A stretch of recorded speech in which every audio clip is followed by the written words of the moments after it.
অবনী প্রসাদ, তুমি যে জঙ্গল থেকে বাচ্চা শিশুটিকে কুড়িয়ে পেয়েছো, এই বাচ্চা শিশুটি কোনো সাধারণ শিশু নয়। এ হলো এক দেব শিশু। এর মধ্যে এক অলৌকিক শক্তি আছে। কিছু ভয়, কিছু রহস্য, কিছু কথা, কিছু ব্যথা, কিছুটা গোছানো আর কিছুটা কল্পনা নিয়ে আজকের গল্প দুর্গা। বন্ধুরা, আমার চ্যানেলে গল্প শুনতে আপনাদের কেমন লাগছে অবশ্যই কমেন্ট করে জানাবেন। নিত্য নতুন গল্প পেতে চ্যানেলটিকে সাবস্ক্রাইব করে পাশে থাকতে ভুলবেন না। শুরু হচ্ছে আজকের গল্প দুর্গা। প্রথম পর্ব, পৌরাণিক।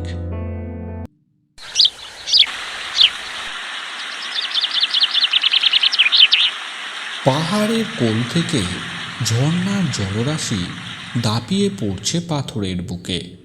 তারপর জলরাশির জলকণাগুলি ছিটকে পড়ছে কাছে দূরে থাকা ঘাসে আর কিছু গুল্ম প্রকৃতির উদ্ভিদের উপর। সূর্যের আলো, পাখির ডাক, বাঘের গর্জন, সাপের ফসফস শব্দ, রাতের নির্জনতা ভেঙে পেঁচার আওয়াজ, পেট পুড়ে খাওয়ার জন্য হরিণের ঘাসের উপর চাউনি, সবই যেমন বনমোহরীর পরিবেশকে সুন্দর করে, তেমনি সুন্দরের পিছনে লুকিয়ে থাকে এক বিপদের কুহেলি। অবনী প্রসাদ সংসারের মায়াজাল ত্যাগ করে ঘূর্ণীয়মান পৃথিবীর নিয়মকে উপেক্ষা করে এক মহান তপস্যায় রত হয়েছেন। সন্ন্যাস জীবনকে আখড়া করে চাওয়া পাওয়া, লোভ কাম ক্রোধকে জলাঞ্জলি দিয়ে ভগবান বা ঈশ্বরকে লাভ করাই তার জীবনের একমাত্র উদ্দেশ্য। এই বনের মধ্যে, এই জঙ্গলের নীরবতার মধ্যে, এই বন্য প্রাণীদের হিংস্র চাউনির মধ্যে সে নিজের জীবনকে ঝুঁকি রেখে সৃষ্টিকর্তার হাত ধরতে বেরিয়ে পড়েছেন তপস্যার পথে। প্রায় 6 মাস ধরে একই জায়গায় বসে একই বীজ মন্ত্র উচ্চারণের মাধ্যমে ক্ষুধা তৃষ্ণা জ্বালা যন্ত্রণা সব কিছু ভুলে একটু একটু করে তার লক্ষ্যের দিকে এগিয়ে যাচ্ছেন। প্রত্যেকটি মানুষের জীবনে একটি লক্ষ্য থাকে, তেমনি এই অবনী প্রসাদের জীবনের লক্ষ্য হলো ঈশ্বর লাভ। অনেক অল্প বয়স থেকেই অবনী প্রসাদ ব্রহ্মচার্য শুরু করেছেন। অবনী প্রসাদের আরাধ্য দেবী হলেন মহামায়া দশভুজা দেবী দুর্গা। তাই দেবীর দর্শন পাওয়ার জন্য এই ঘন জঙ্গলের ভিতর তপস্যায় রত হয়েছেন তিনি। সময়ের কোনো বাধা ধরা নেই, কষ্টের কোনো সীমা নেই। পৃথিবীর সব থেকে আশ্চর্য পৃথিবীর সৃষ্টিকর্তার দর্শন পাওয়ার জন্য তপস্যার হাত ধরে এই অবনী প্রসাদ অপেক্ষা করছে এই ঘনবহুল জঙ্গলে বিপদকে তুচ্ছ করে তার লক্ষ্য প্রাপ্তির জন্য। অবনী প্রসাদ অনুভব করেন একটা কাঁকড়া বিছে তার হাঁটু দিয়ে সরসর করে ওপর দিকে উঠে যাচ্ছে। হাঁটু থেকে হাত, হাত থেকে মুখ, মুখ থেকে ঠোঁট, ঠোঁট থেকে চোখ। যখন যেখানে যাওয়ার ইচ্ছে তখন সেখানে গেছে সেই কাঁকড়া বিছে। কোনো বাধা ছাড়াই তার সারা শরীরে অধিপত্য শুরু করেছে। কিন্তু অবনী প্রসাদের তপস্যার মধ্যে এক চুলও বাধা সৃষ্টি করতে পারেনি। গাছ থেকে পাতা পড়ার মতো এক বিষধর সাপ ফসফস শব্দ করে তার মাথার উপর পড়েছে। তার গলাকে গাছের ডাল ভেবে কতক্ষণ যে জড়িয়ে থেকেছে তার কোনো হিসাব নেই। শুধু সেই অনুভূতি আছে, আর তার সাথে আছে প্রকৃতির নির্মম অত্যাচার। কখনো বৃষ্টির ঘনাঘাটা, তো কখনো বিদ্যুতের ঝলকানি, কখনো কাঠফাটা রোদের তীব্রতা, তো আবার কখনো কনকনে ঠান্ডার হয়রানি, কখনো ঝড়ের দাপটে শুকনো গাছের ঘর্ষণে লাগা দাবানলের আগুন ছুটে আসে তার দিকে। অবনী প্রসাদ এক মনে দৃঢ়তার সাথে তার বীজ মন্ত্র মনে মনে উচ্চারিত করতে থাকে। এই বিপদের অনুভূতি হয়তো তার শরীরের দরজায় কড়া নাড়া দেয় ঠিকই, কিন্তু বিপদ তাকে স্পর্শ করতে পারে না। এক মুমূর্ষু কালো চিতা মুখ থেকে লালা ঝরিয়ে তীব্র গতিতে ছুটে আসে অবনীপ্রসাদের দিকে। খিদের জন্য হিংসাত্ম চিৎকার পাহাড় কাঁপিয়ে দেয়। গাছে বসে থাকা পাখি ঝড়ঝাপটার মতো ডানা মেলে উড়ে যায়। তৃণভোজী প্রাণীরা যে যা নিজের ডেরায় লুকিয়ে পড়ে নিজের প্রাণ বাঁচাতে। অবনীপ্রসাদের সামনে দ্রুত পায়ে এগিয়ে আসে সেই হিংস্র চিতা। অবনীপ্রসাদের বন্ধ চোখের সামনে হিংস্র চিতার চোখ। অবনীপ্রসাদের নাকের সাথে সেই চিতার নাক এসে ঠেকেছে। চিতার মুখ থেকে গোঙানির শব্দ আর চিতার মুখ থেকে পড়া লালা অবনীপ্রসাদের পায়েতে পড়ছে। তারপর কিছুক্ষণ এইভাবে থাকার পর জ্বলন্ত আগুনে জল ঢেলে দিলে যেমন শব্দ করে জ্বলন্ত আগুন নিভে যায়, তেমনি ওই হিংস্র চিতার পেটে খিদের আগুনে কেউ যেন জল নিক্ষেপ করে দিয়েছিল। চিতাটি আবার যেখান থেকে এসেছিল সেখানে ফিরে যায়। ওম হ্রিং দুম দুর্গায় নমঃ। ওম হ্রিং অবনীপ্রসাদ বীজ মন্ত্র উচ্চারণের মাধ্যমে বুঝতে পারে ভগবান স্বয়ং তাকে পরীক্ষা করছেন, তিনি তার দেখা পাওয়ার যোগ্য কিনা। সব কিছুর একটা শেষ থাকে। সব লক্ষ্য একটা বন্ধ দরজার সামনে এসে থেমে যায়। এই বন্ধ দরজাটার চাবি আমাদের কাছে থাকে না, থাকে ভাগ্য দেবতার কাছে। আর জীবনের পরীক্ষায় পাশ করতে পারলেই সেই দরজা ভাগ্যদেবতা নিজে এসে খুলে দেয়। সেখানে আমরা আমাদের লক্ষ্যকে ছুঁতে পারি, আমরা সফলতার শেষ সিঁড়িতে পৌঁছাতে পারি। আর লক্ষ্যে পৌঁছানো মাত্রই আমরা পিছনে ফেলে আসা সব কষ্ট যন্ত্রণাকে ভুলে যাই। তখন শুধুমাত্র সেই লক্ষ্য প্রাপ্তির আনন্দ আমাদেরকে জড়িয়ে ধরে। নিশিভরা অমাবস্যার সপ্তম দিন পেরোনোর পর এক অপূর্ব মধুমোহ পরিবেশে পাহাড়ের কোলে বয়ে চলা নদী তার নিজের পথ ভুলে নতুন রূপে সেজে ঘুঙুরের শব্দে নির্জনতা ভেঙে নেচে ওঠে। ময়ূর ময়ূরী কোকিলের গানে ওই তপস্যারত বটগাছের সামনে উদ্যম নৃত্য করতে থাকে ভালোবাসার আড়ালে। অচেনা অচেনা সব গাছের কুড়ি নিশিরাতকে স্তব্ধ করে ফুটে ওঠে নতুন সতেজ ফুলরূপে। আর সেই ফুলের মাতাল করা সুগন্ধ বনমুহুরি তার গায়ে মেখে হিংসত্ব রূপ ছেড়ে সৃষ্টির আনন্দে তারা যেন মেতে ওঠে। অবনীপ্রসাদ বন্ধ চোখের সামনে দেখতে পায় তিনটে আলোর বিন্দুকে, যেটি খুব দূরে রয়েছে। তারপর সেই তিনটি বিন্দু তার কাছে এগিয়ে আসতে থাকে। সেই বিন্দু তিনটি আলোর ঝলকানি মেখে ত্রিনয়নে পরিণত হয়। তারপর রূপ নেয় এক অপূর্ব মায়াময় নারীর। কি সুন্দর তার দৃষ্টি, কি অপলক তার চোখের আকর্ষণ। তার চোখের দিকে তাকিয়ে অবনীপ্রসাদ তার কষ্ট যন্ত্রণার কথা ভুলে যায়। বুঝতে পারে তার কাটা ঘায়ে কে যেন সুন্দর মলম লাগিয়ে দিচ্ছে।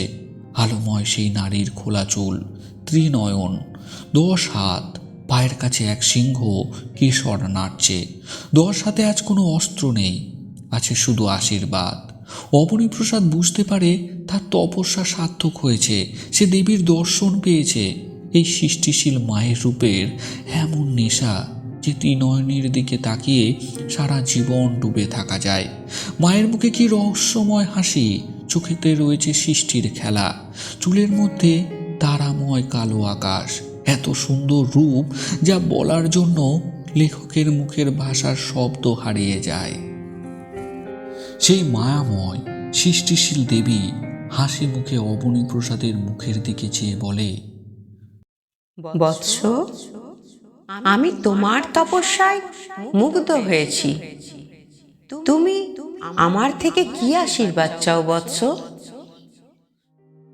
অবনীপ্রসাদ বলে, মা, আপনি আমায় না চাইতেই সব কিছু দিয়ে দিয়েছেন। আপনি আমাকে দেখা দিয়েছেন। আমার চাওয়ার কিছু নেই মা, শুধু আমি চাই আমার শেষ জীবনটা আপনার হাত ধরে চলতে চাই মা। আমি আমার শেষ জীবনটা আপনার হাত ধরে চলতে চাই। তথাস্তু। তারপর তথাস্তু বলে সেই দেবী মুখ আবার অন্ধকারের মধ্যে হারিয়ে যায়। অবনীপ্রসাদ আর কিছু দেখতে পায় না, সব কিছু স্থির হয়ে যায়। অবনীপ্রসাদের এই অক্লান্ত পরিশ্রম আর সফলতা পেয়েছে, সে দেবীর দর্শন পেয়েছে, তার জীবন সার্থক হয়েছে, সে সিদ্ধি লাভ করেছে। হঠাৎ অবনীপ্রসাদ নিস্তব্ধ নিরালা বন থেকে একটা বাচ্চার কান্নার আওয়াজ শুনতে পায়। 6 মাস তপস্যারত অবনীপ্রসাদ চোখ খুলে উঠে দাঁড়ায়। বাচ্চার কান্নার আওয়াজটা তার মনে জিজ্ঞাসার দাগ কাটে। এই নিস্তব্ধ বনে বাচ্চার কান্না! অবনীপ্রসাদ আওয়াজটাকে লক্ষ্য করে বনের মধ্যে এগিয়ে যায়। ঝোপঝাড় পেরিয়ে, জঙ্গল পেরিয়ে, পাহাড়ের নিচে এক দেবদারু গাছের ডালে একটা ওড়নায় কি যেন একটা ঝোলানো রয়েছে, আর সেটা হাওয়ায় দুলছে। আর তার থেকে একটা বাচ্চার কান্নার আওয়াজের শব্দ শোনা যাচ্ছে।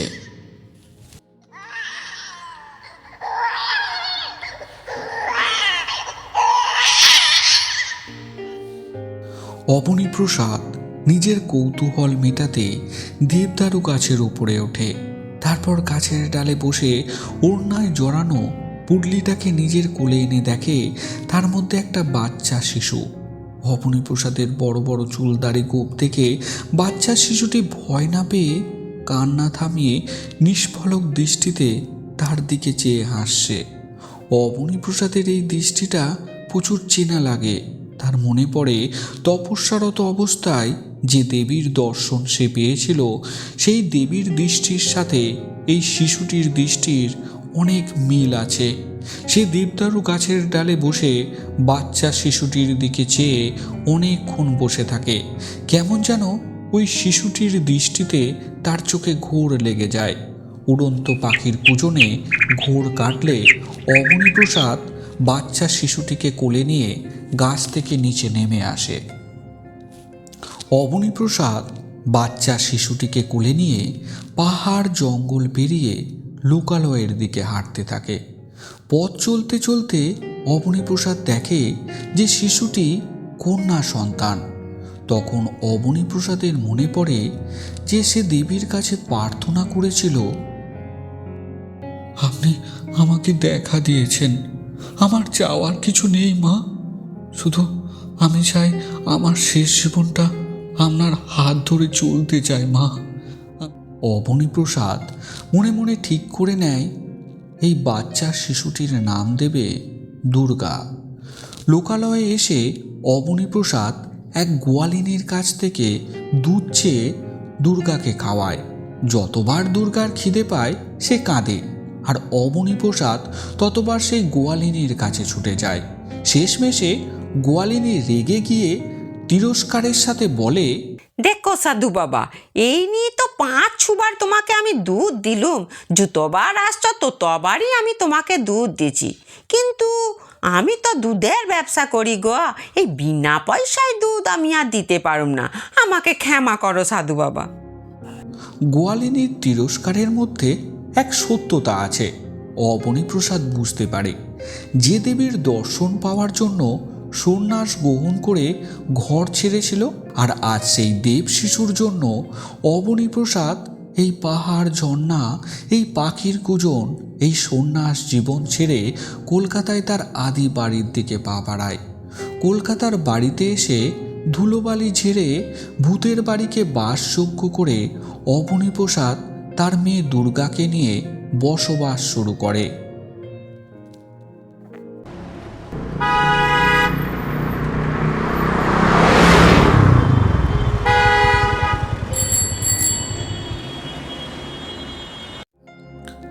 দ্বিতীয় পর্ব, বাস্তব।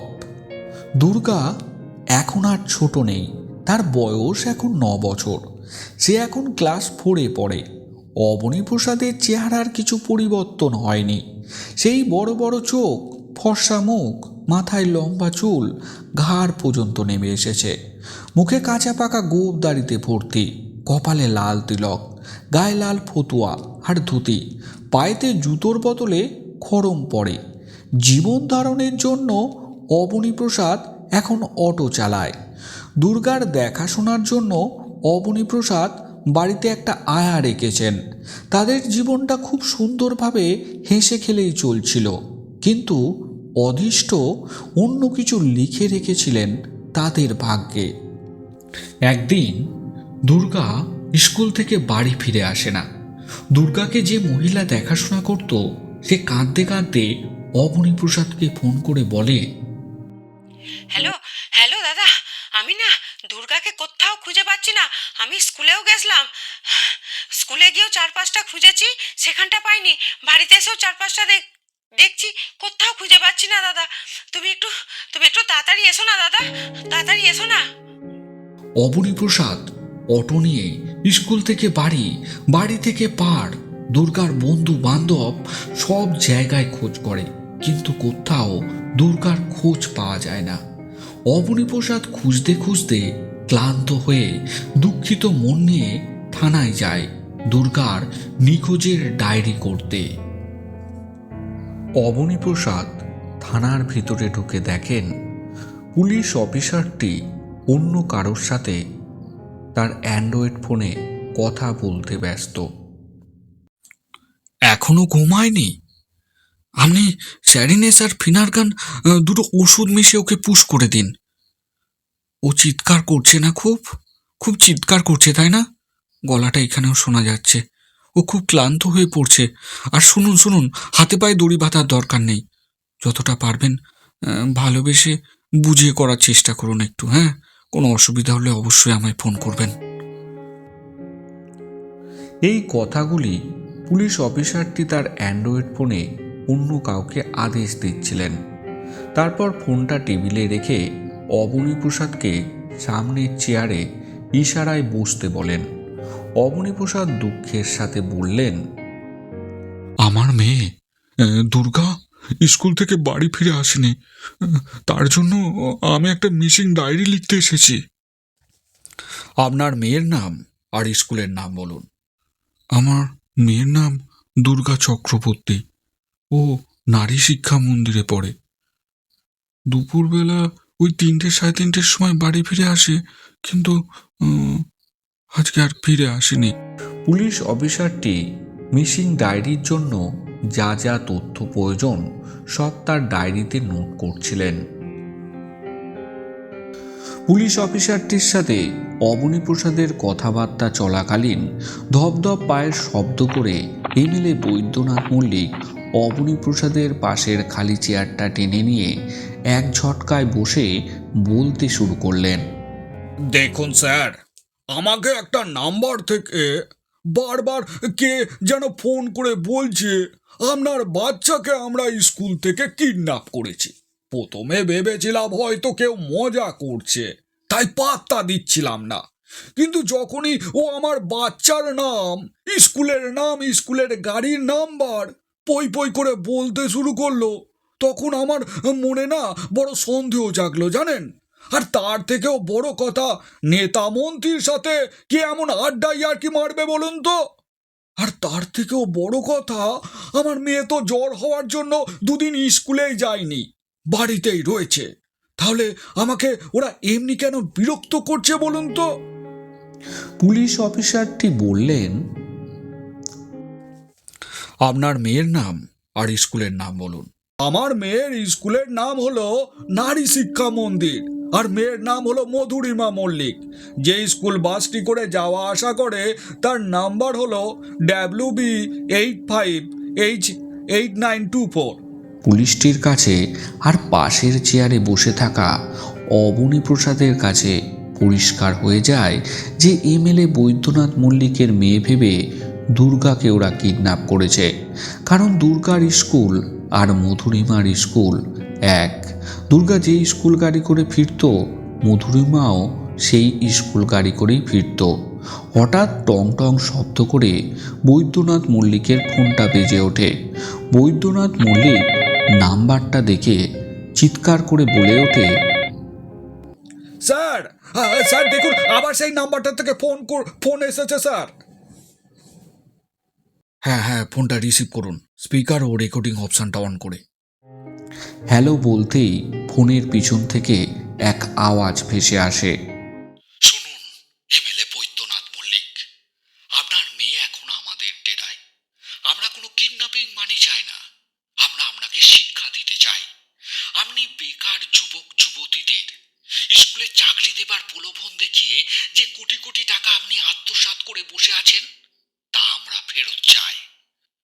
কথাটা শোনা মাত্রই বৈদ্যনাথ মল্লিক পকেট হাতড়াচ্ছেন রুমাল খোঁজার জন্য। তার কপাল থেকে তখন বৃষ্টির মতন ঘাম ঝরছে, ফর্সা মুখ রাগে লাল হয়ে ওঠে। থানার মধ্যে এমনি অপরিচিত পরিস্থিতি তিনি আশা করেননি। তিনি দাঁত খিচিয়ে রাগী গলায় উত্তর দেন, এই শোন শোন, তোর মতো কিডন্যাপারদেরকে না আমি আমার পায়ের তলায় রাখি। তুই তো কোকিল ধরতে গিয়ে কাককে খাঁচায় পুরে গলা ফাটাচ্ছিস। ফোন রাখ, ওই মেয়েটা আমার নয়। ফোনটা কাটলেন কেন আপনি? আমি না বলা পর্যন্ত আপনি ফোনটা কাটলেন কি করে? কি করব? হ্যাঁ কি করব? ফোনটা কাটবো না তো কি করব? হ্যাঁ, আমার মতো এমএলএ বৈদ্যনাথ মল্লিককে থ্রেট দিচ্ছে। বৈদ্যনাথ মল্লিককে ছেড়ে ও, ছেড়ে ওর টুটি টিপে ওকে সাফ করে দেবো, জানেন? পুলিশ অফিসারটির সাথে বৈদ্যনাথ মল্লিকের উত্তেজিত কথা কাটাকাটি শুরু হয়। পাশের চেয়ারে বসে থাকা অবনীপ্রসাদ উঠে দাঁড়ায়। তার শরীরের ভিতর সে যেন আজ নেই। তার নিজের হাত পা চোখ মুখ আজ যেন অন্য কারোর অধীনে। এই অনুভূতির সাথে সে অপরিচিত।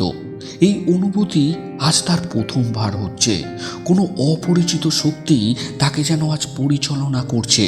সে দ্রুত পায়ে এগিয়ে যায়। থানা পেরিয়ে জিটি রোডের উপরে রাখা অটোতে স্টার্ট দেয়। শক্ত হাতে গাড়ির ক্লাচ ধরে, গিয়ারে পা রাখে। ঝড়ের বেগে অটো উড়িয়ে নিয়ে যায়। স্পিড মিটারের কাঁটা প্রায় 80 পার করে গেছে। অটোটা জিটি রোড পেরিয়ে কলেজ মোড় পেরিয়ে গান্ধী সরণে ঢোকে। তারপর অলিগলি পেরিয়ে একটা পোড়া বাড়ির সামনে এসে দাঁড়ায়। সম্পূর্ণ অপরিচিত জায়গা। এর আগে কোনো দিন সে এখানে আসেনি।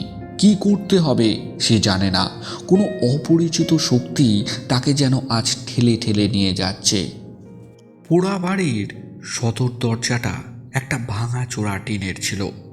অবনীপ্রসাদ টিনের দরজাটায় একটা লাথি মারতেই টিনের দরজাটা দরাম শব্দ করে ভেঙে পড়ে। অবনীপ্রসাদ পোড়া বাড়ির ভিতরে ঢোকে। ঘুমন্ত পায়রাগুলো দরজা ভাঙার আওয়াজে বকম বকম আওয়াজ করে পোড়া বাড়ির ভিতরে এলোমেলোভাবে উঠতে থাকে। তরতর গতিতে অবনীপ্রসাদ ভাঙাচোরা সিঁড়ি দিয়ে ওপরে উঠতে থাকে। জালের মধ্যে থাকা মাকড়সা আর কালো বাদুড়ের আস্তানা ভেঙে ঝোলা বারান্দার দিকে এগিয়ে যায়। কিছুটা এগোনোর পর একটা লম্বা চওড়া ছেলে লোহার রড নিয়ে এগিয়ে আসে অবনীপ্রসাদের দিকে। লোহার রড নিয়ে অবনীপ্রসাদের কাছে আসার আগেই অবনীপ্রসাদের পায়েতে পড়া কাঠের খড়ম তার মুখে ছুঁড়ে মারে। ছেলেটা চিৎপটাং হয়ে পড়ে যায়। একজন ধরাশায়ী হওয়ার পরেই আরও দুজন ছুটে আসে অবনীপ্রসাদের দিকে। দুজনের মধ্যে একজন ক্যারাটের ভঙ্গিমাতে হাত পা ছুড়ে এগিয়ে আসে অবনীপ্রসাদের দিকে। অবনীপ্রসাদ ছেলেটার গালে একটা রামচড় বসায়। ছেলেটা পড়ে গিয়ে থরথর করে কাঁপতে থাকে। কোনো টু শব্দ বার করতে পারে না মুখ থেকে। তার শরীরের ওপর যেন কোনো উচ্চ ভোল্টের বিদ্যুৎ প্রবাহ হয়ে গেছে। দ্বিতীয় ছেলেটি প্রথম দুজনকার করুণ পরিস্থিতি থেকে হার স্বীকার করে নেয়। অবনীপ্রসাদকে এগোনোর পথে বাধা দিতে হবে সে যেন ভুলেই গেছে। ছেলেটি হতভম্ব হয়ে চুপ করে দাঁড়িয়ে পড়ে, ফ্যাল ফ্যাল করে তাকিয়ে থাকে অবনীপ্রসাদের দিকে।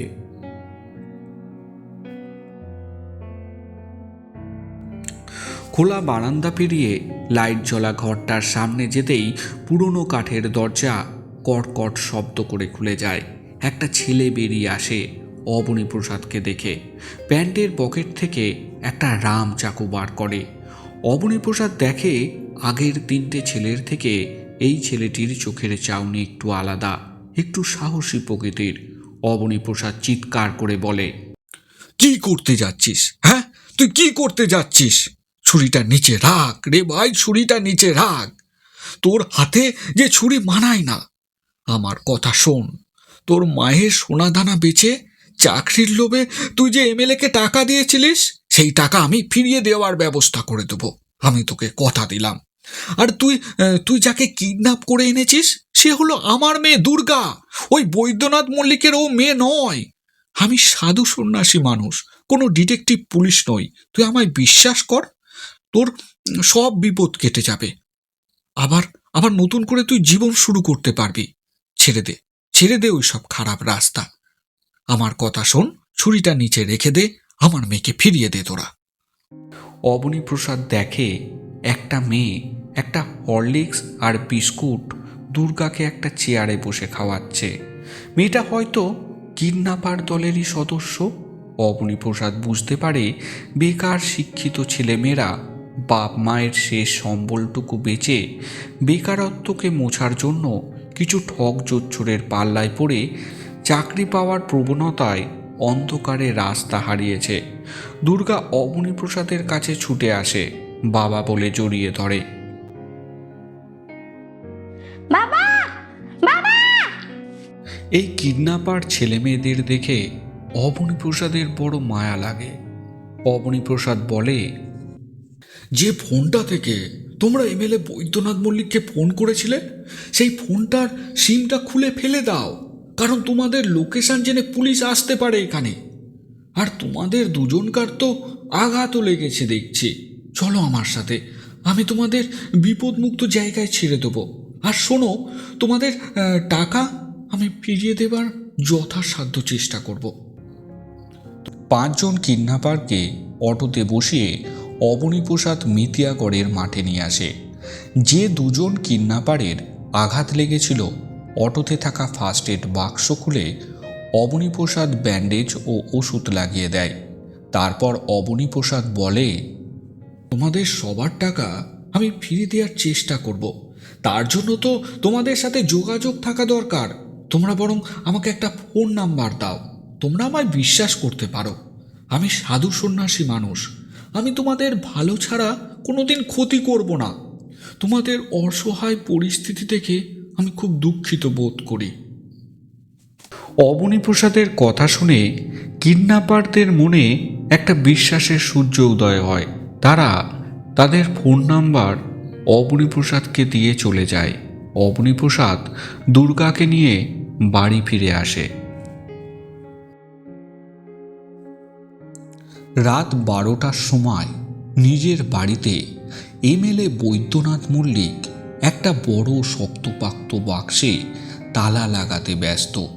একটা নয়, 5টা তালা লাগানো হয়েছে বাক্সটাতে।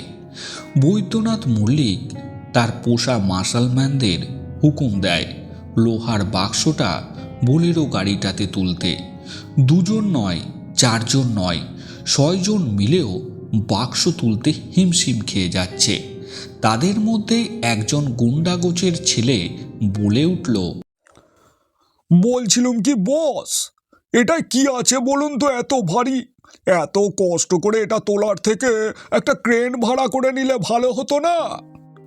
বৈদ্যনাথ মল্লিক কথাটা শোনা মাত্রই রেগে গিয়ে বলল, আরে পাটা, ডেড বডি আছে, ডেড বডি।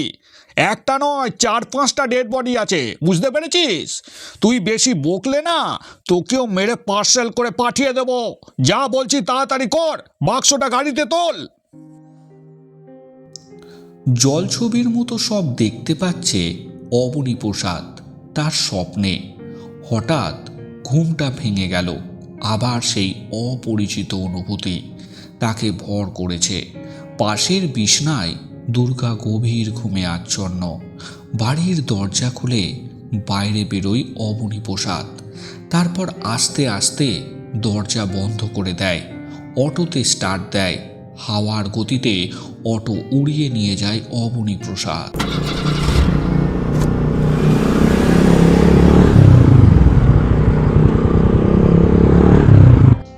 একটা সময় অনেক ভার বহন করেছে, কিন্তু আজ বয়সের কারণে এবং সরকারি দৃষ্টিকোণের অভাবে এই ব্রিজটা ভগ্ন পায়।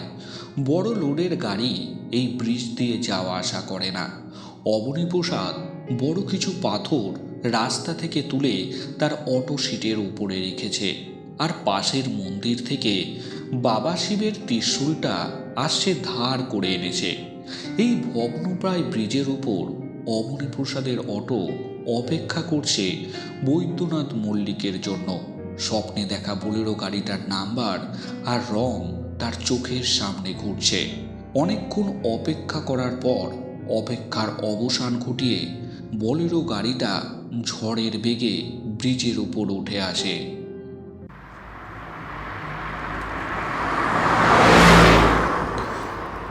অবনীপ্রসাদ হাতে একটা পাথর নিয়ে গাড়িটাকে লক্ষ্য করে ছোড়ে। পাথরটা গাড়ির কাঁচ ভেদ করে ড্রাইভারের মাথায় লাগে। ড্রাইভার ব্রেকে পা দেয়। ধ্রুবমান গাড়িটা ব্রেক ফেল করে ব্রিজে থাকা ল্যাম্পপোস্টের উপর সজোরে আঘাত করে। ল্যাম্পপোস্টটা বাস্ট করে। কাঁচ আর আগুনের ফুলকি ওপর থেকে পড়তে থাকে। ড্রাইভারের বুকে ততক্ষণে স্টিয়ারিং চেপে গেছে। 4-5 জন গুন্ডা গাড়ি থেকে বেরিয়ে অবনীপ্রসাদের দিকে ছুটে আসে। অবনীপ্রসাদ এক একটা পাথর গুন্ডাগুলোকে লক্ষ্য করে ছোড়ে। এক একটা পাথর এক একটা গুন্ডার গায়ে লাগে। ওই পাথরগুলো যেন এক একটা বিষধর সাপ হয়ে তাদের গিলে নিচ্ছে। জিম করে বডি ফোলানো এই মার্শালম্যানদের ব্রেকফাস্টে ডিম, মাংস, দুধ, রুটি কিছুরই অভাব রাখেননি এমএলএ বৈদ্যনাথ বাবু। কিন্তু আজ বৈদ্যনাথ বাবুর সব পোষা গুন্ডারা অবনীপ্রসাদের ছোড়া এক একটা পাথরেই সব কুপোকাত। বৈদ্যনাথ মল্লিক তার কোমরের রিভলভারটা বার করে অবনীপ্রসাদের দিকে টিক করে গুলি ছোড়ে। হঠাৎ ব্রিজের ল্যাম্পপোস্টের আলোগুলি কোন অজ্ঞাত কারণে নিভে যায়। অন্ধকারের মধ্যেই এলোমেলোভাবে গুলি ছুটতে থাকে বৈদ্যনাথ মল্লিক। বৈদ্যনাথ মল্লিক বুঝতে পারে খটখট পায়ের শব্দ করে কে যেন এগিয়ে আসছে তার দিকে। গাড়ি অ্যাক্সিডেন্টের সময় বৈদ্যনাথ মল্লিকের পকেটের মোবাইলটা কোথায় ছিটকে পড়ে গেছে। এলোপাতাড়ি বন্দুকের গুলি চালাতে চালাতে বন্দুকের গুলি শেষ। হঠাৎ বিদ্যুৎ বেগে কি যেন 3 ফোলা অস্ত্র বিশেষ বৈদ্যনাথ মল্লিকের বুকে ঢুকে হৃৎপিণ্ডের ধকধক শব্দে বাধা সৃষ্টি করছে। আর দাঁড়িয়ে থাকতে পারছে না। পা টলে যাচ্ছে, শরীর মাটিতে মিশে যাচ্ছে বৈদ্যনাথ মল্লিকের। বৈদ্যনাথ মল্লিক শুনতে পায় সেই সন্ন্যাসী লোকটা তার বাক্সটা ভেঙে টাকাগুলো অটোতে পুড়ছে।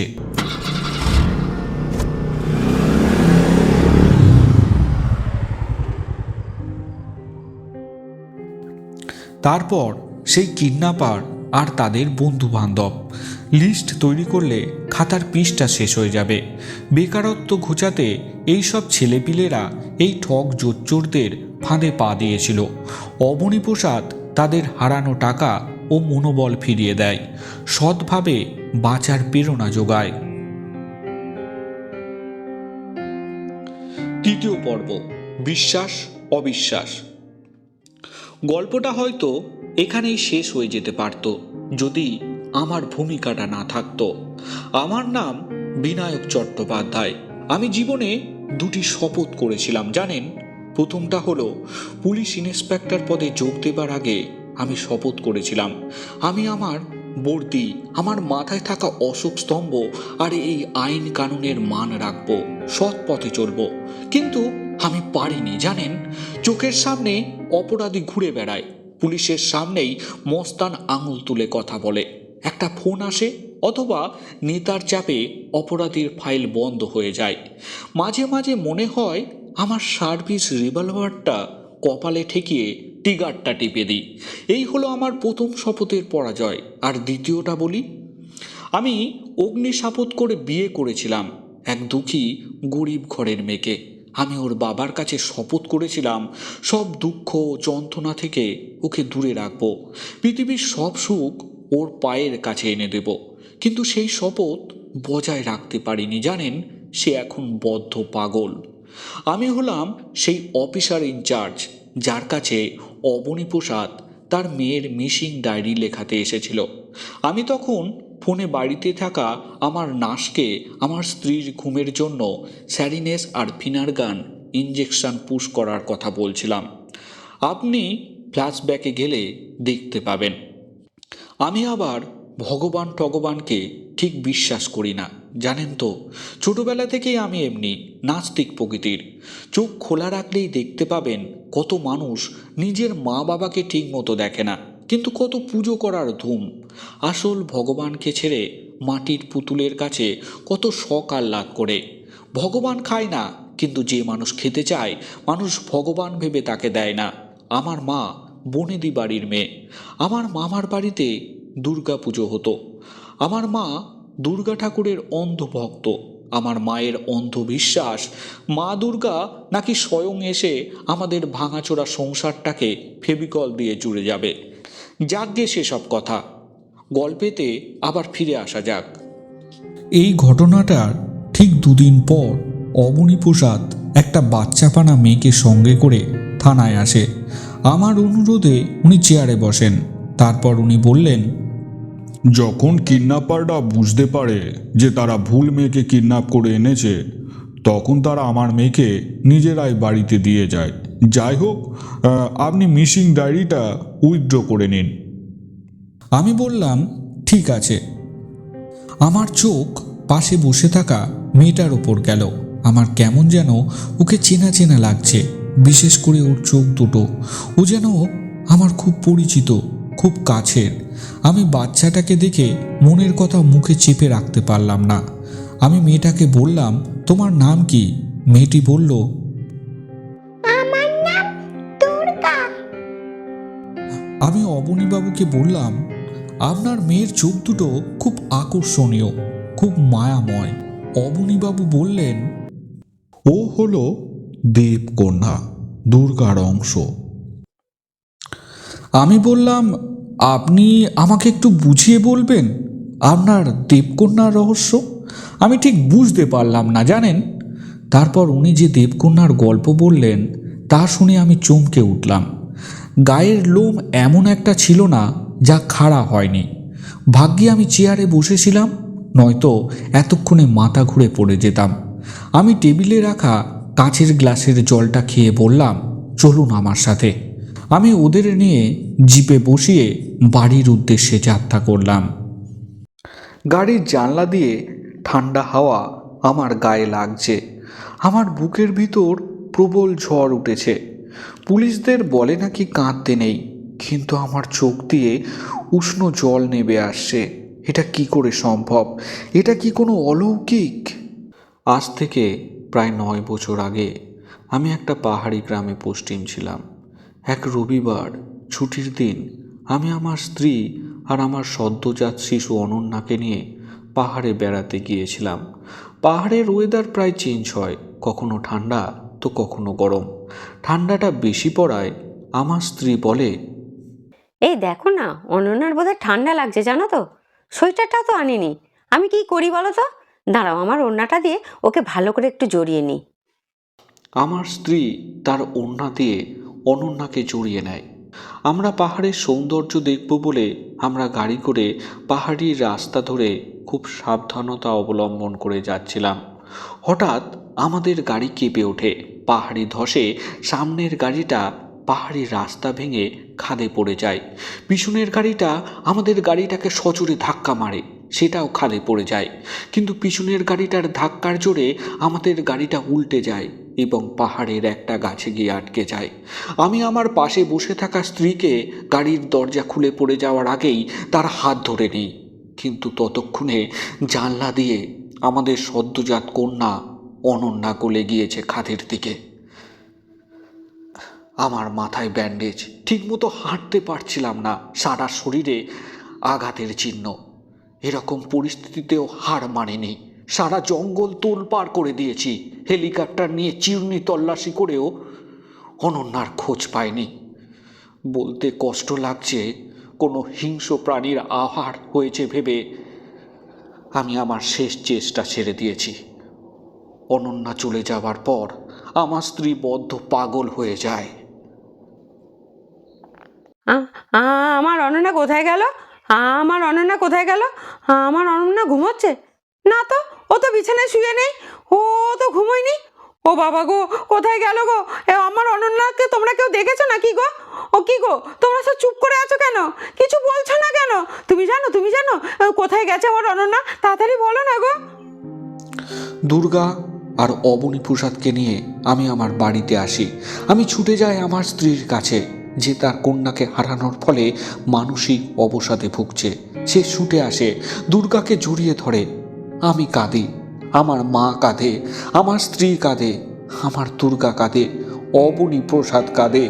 ওই কান্নার জলে আমার ভাঙা সংসার আবার জুড়ে যায়। আমার হারিয়ে যাওয়া অনন্যা দুর্গা রূপে আমাদের বাড়িতে ফিরে আসে। আমার অবিশ্বাস আজ বিশ্বাসে পরিণত হয়েছে। আমাদের বাড়িতে ধুমধাম করে দুর্গা পুজো হয়। অবনী প্রসাদ পুরোহিত হিসেবে পুজো করেন। তিনি আমাদের বাড়িতেই থাকেন, আমার দুর্গার হাত ধরে আমার দুর্গার পুজো করেন তিনি, আর আমি পুজো করি সেই অবনী প্রসাদের। বন্ধুরা, গল্পটি আপনাদের কেমন লাগলো অবশ্যই কমেন্ট করে জানাবেন। নিত্য নতুন গল্প পেতে চ্যানেলটিকে সাবস্ক্রাইব করে পাশে থাকতে ভুলবেন না। আজ তাহলে আসি, আবার দেখা হবে ঠিক রবিবার রাত্রি 8:30টায়। নমস্কার, ভালো থাকবেন, সুস্থ থাকবেন।